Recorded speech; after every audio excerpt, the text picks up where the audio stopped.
La Tour Eiffel a été payée par l'argent des Haïtiens. C'est le fameux journal le New York Times qui a enquêté et qui en apporte les preuves. En fait, tout vient de cette dette qui a été imposée à Haïti par la France en 1825, en échange de la reconnaissance officielle de l'indépendance d'Haïti.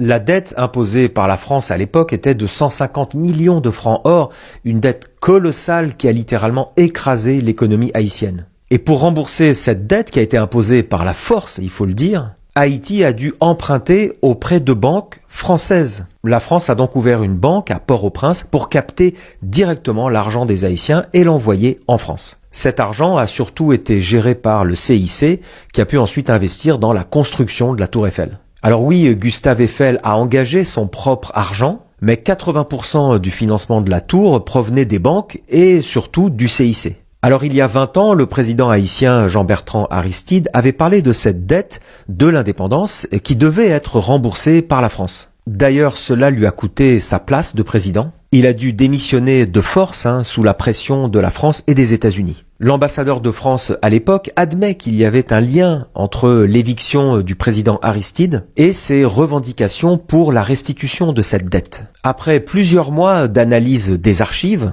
le New York Times a estimé que cette dette qui a été imposée par la France a coûté au développement économique d'Haïti plus de 100 milliards de dollars de pertes sur 2 siècles. Cette dette empoisonne toujours l'économie d'Haïti ainsi que les relations diplomatiques entre Haïti et le monde occidental. Alors la banque française, le CIC, a pris cette information très au sérieux et va financer des travaux universitaires pour faire la lumière sur toute cette histoire.